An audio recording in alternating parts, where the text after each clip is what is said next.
Hello welcome students. तर ह्याच्या अगोदरच्या लेक्चरमध्ये आपण यंग्स मॉड्युलस आणि बल्क मॉड्युलस या दोन मॉड्युलस बघितलेले आहेत, मॉड्युलस ऑफ इलॅस्टिसिटी. तर आपण नेक्स्ट मॉड्युलस ऑफ इलॅस्टिसिटी बघत आहे. जेव्हा आपण यंग्स मॉड्युलस बघत होतो, it is the relations of the length, increase in length और डिक्रीज इन लेंथ, म्हणजे जे काही लेंथच्या रिलेशन्समध्ये बघत होतो. त्यानंतर आपण bulk modulus, it is the relations to change in volume. Then आजची गोष्ट बघायची की जे टँजेन्शियल्स चेंजेस होत असते, जे काय थीटामध्ये अँगलमध्ये चेंजेस होत असते in the form of shearing strain, त्या गोष्टी आपण बघणार आहे in the form of modulus of rigidity. Modulus of rigidity it is the related to the change in shape of object. जे काही ऑब्जेक्टचं शेप, एखाद्या क्यूब असतो, क्यूबला आपण प्रेस केल्यानंतर जे अँगल चेंजेस होत असते त्यामध्ये तिचे शेप चेंज होत असते, म्हणजेच it is the modulus of rigidity. We can study. Heading घ्यायचं आहे मॉड्युलस ऑफ रिजिडिटी. हे इटन दाखवले जाते. Modulus of rigidity it is related to study the modulus of elasticity related to कशाचे रिलेटेड आपल्याला स्टडी करायचं आहे, change in shape, related to study change in shape. जे काही आपण modulus of modulus Young's modulus, bulk modulus आणि त्याच पद्धतीने आपण बघताय modulus of rigidity. It is related to change in shape, म्हणजे बॉडीच्या शेपमध्ये काय चेंजेस होत असते ते आपण बघायचं आहे. जेव्हा बॉडीच्या शेपमध्ये चेंजेस होत असेल तर it is related to only for solids. हे कशासाठी? It is shows the property of only solids.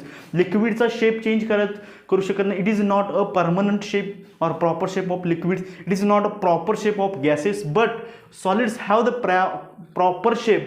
त्यालाच आपण काय म्हणतो, रिजिडिटी. रिजिडिटी म्हणजे it is only related, it only for the properties of rigid body or solids. It shows the only property. It shows or it is property of only solid. Only solid.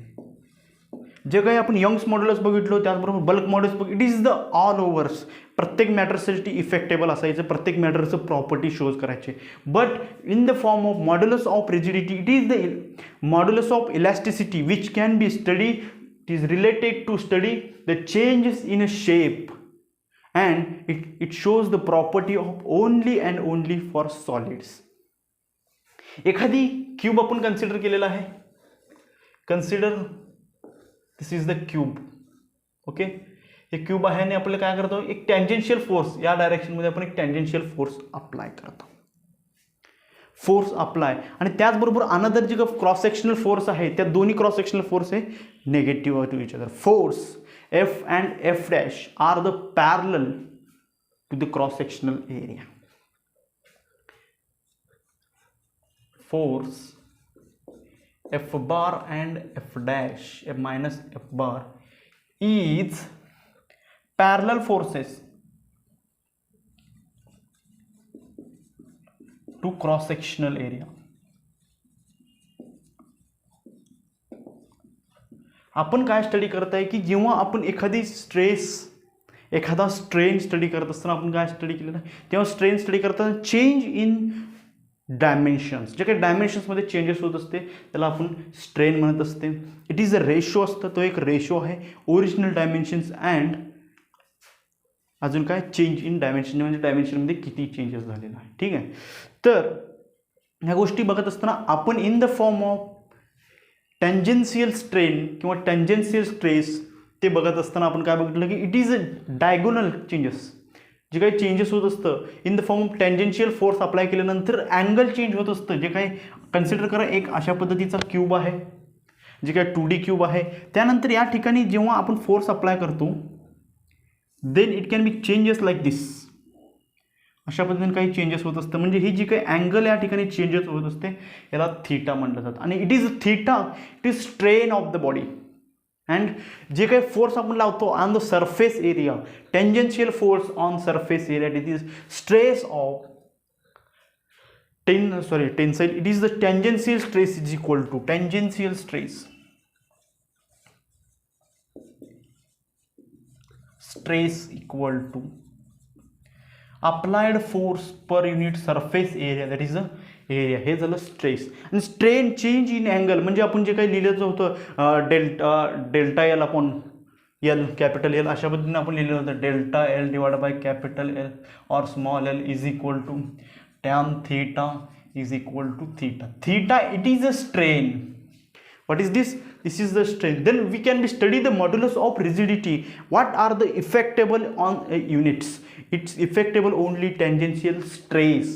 Strain are the unitless quantity, and the modulus of elasticity we can be study the ratio of stress and strain.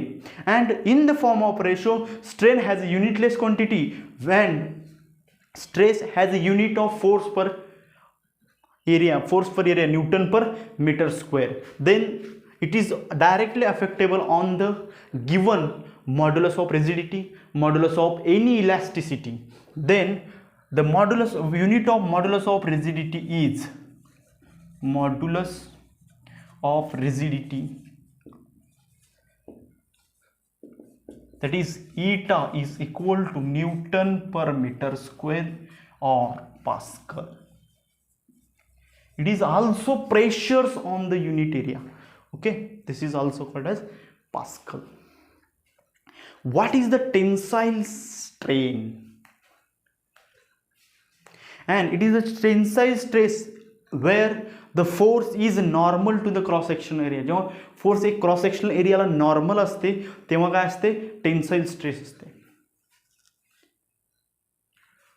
Then इथंपर्यंत आपल्याला समजलं. आता आपण काय करायचं strain we can find. आपल्याला पहिल्यांदा माहिती असणं गरजेचं की आपल्याला बघायचं काय आहे, काय फाइंड आउट करायचं आहे. We can find the modulus of rigidity eta. Modulus of rigidity म्हणजे कुठल्याही पद्धतीचं रिजिडिटी घ्यायच्या अगोदर मॉड्युलस म्हणजे काय, it is the ratio of stress and strain. आपण फाइंड आउट केलेला आहे स्ट्रेस, आता आपल्याला फाइंड आउट करायचं आहे strain. Then strain equal to और टेंजेंशियल स्ट्रेन और shearing strain, strain equal to not a shearing but tangential strain is equal to theta. Now we can be calculate the modulus of rigidity using the ratio of stress and strain. म्हणजे stress आणि strain दोन्ही त्याचे ratio वापरून आपण काय find out करू शकतो, modulus of rigidity. Then modulus of rigidity eta is equal to what is the value of stress, equation of stress, F divided by A divided by strain is theta. Then हे जे काय A आहे area, it is also multiply with the denominator value strain, it is theta.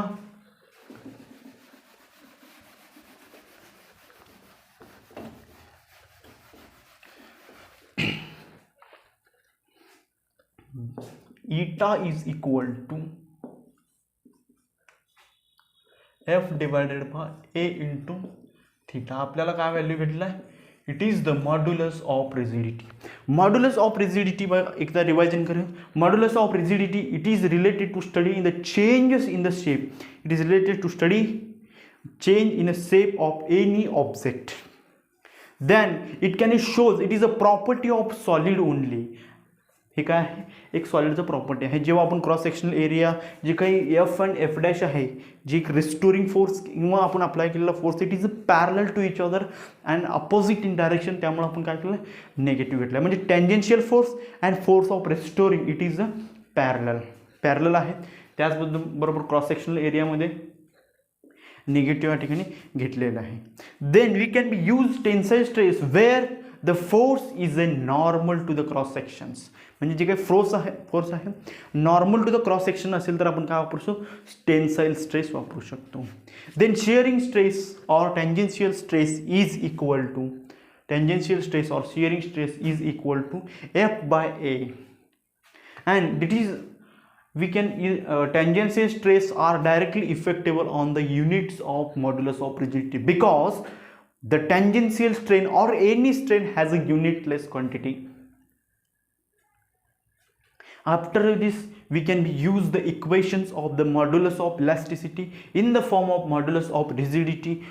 Modulus of rigidity only for the shape or only it is only property for the solid. Then we can use stress and strain equations. eta is equal to modulus of rigidity is equal to f divided by a into theta. F is the applied force, a is the area of cross sectional, theta is a change in shape of the angle of origins, म्हणजे जे काही अँगलमध्ये changes होत असते ते आपण त्या ठिकाणी स्टडी केलं. जेव्हा आपल्याला एखादी फॉर्म्युला भेटत असते, एखादा इक्वेशन्स भेटत असते, त्याच्यावरून आपण काय करत असतो, एक प्रॉब्लेम सॉल्व्ह करत असतो. Because the recalling of perfections of the problem, म्हणजे perfections of the formula and theory of this, related theory समजण्यासाठी किंवा ते प्रॉब्लेमचा फॉर्म्युला समजण्यासाठी हे आपल्याला युजफुल असणार आहे. ठीक आहे, एक क्यूब आहे, जे काही लेंथ, आपण एक लेंथ कन्सिडर करू त्या क्यूबचा. The given length l is equal to 40 centimetre. L is equal to 40 centimetre इतका लेंथ आहे त्या क्यूबचा. जेव्हा आपण क्यूबचा लेंथ दिला, हा आपल्याला फक्त सरफेस एरिया कॅल्क्युलेट करायचा. जे काही सरफेस एरिया क्यूब आहे, क्यूबचे all sides are equal, then side is l is equal to 40 centimetre. 40 centimetre height, 40 centimetre length, 40 centimetre breadth, प्रत्येक गोष्टी हे इक्वल आहे in the form of cube जेव्हा आपण क्यूब स्टडी करत असतो. त्यानंतर आपण जे काही टेंजेन्शियल फोर्स अप्लाय केला on the cross sectional area, the force is equal to F is equal to 2000 newton. 2000 newton इतका फोर्स त्यावर अप्लाय केलेला आहे. आपल्याला दिलेली जी काही चेंज इन लेंथ असते, अशा पद्धतीचा क्यूब आहे असं कन्सिडर करा आणि असे थीटा अँगल इतका तयार होऊन या ठिकाणी जे काही चेंज इन लेंथ आहे हे डेल्टा एल आहे. जे चेंज इन लेंथ म्हणजे डेल्टा एल दिलेला आहे. Delta l change in a length, in length of tangentials, जेव्हा आपण टँजेन्शियल फोर्स अप्लाय करतो, delta l is equal to 0.5 centimetre. 0.5 centimetre. Then we find the modulus of rigidity eta equal to question mark. आपल्याला जी काही दिलेली गोष्टी हे आपल्याला पहिल्यांदा लक्षात घ्यायचं की काय दिलेलं आहे, आपल्याला त्यामध्ये काय गरजेचं आहे, त्यानंतर आपल्याला फॉर्म्युला कुठला आहे. ही फॉर्म्युला तुम्हाला वर दिसत आहे. या फॉर्म्युल्यामध्ये आपल्याला दिलेला फोर्स दिलेला आहे, त्याचबरोबर आपल्याला काय दिलेलं आहे, या ठिकाणी फक्त फोर्स इतका दिलेला आहे. तर आपण काय फाइंड आउट करू शकतो, we can find the area find out करू शकतो. त्याचबरोबर थीटा दिलेला आहे, कन्सिडर इट इज अँगल, कुठल्याही पद्धतीचा अँगल असं दिलेला आहे कन्सिडर करा. Then theta is equal to 45 degree. ठीक आहे, 45 डिग्री इतकं दिलेलं आहे असं कन्सिडर करा. Then we can be calculate modulus of rigidity. Modulus of rigidity दिले आहेत, तर आपल्याला पहिल्यांदा काय फाइंड आउट करावं लागेल, एरिया फाइंड आउट करायला लागेल. एरिया फाइंड आउट करत असताना प्रत्येक गोष्टी जर इन द सेम युनिट सिस्टीममध्ये असतील, हे सेंटीमीटरमध्ये आहे म्हणजे हे CGS युनिटमध्ये आहे, याला आपण काय करायचं लागतं, कन्वर्जन करावं लागते. 0.4 इंटू 10 करायची गरज नाही, 0.4 मीटर असणार आहे. ठीक आहे, स्मॉल एम 0.4 मीटर इतका लेंथ असणार. Then we can calculate the area. जर आपल्याला एरिया काढायचा असेल तर याचा स्क्वेअर आपल्याला करावे लागेल, because the area of the square it is square of length. म्हणजे क्यूबचं जे काही all parts are like a square असणार, जे काही फेसेस असतात क्यूबचे ते स्क्वेअर सारखेच असणार आहेत. Then A is equal to L into L. L into L 0.4 into 0.4 it is 0.16 metre square. 0.16 metre square area भेटलेला आहे. ए थीटा आहे, फोर्स देखील आपल्याकडे आहे.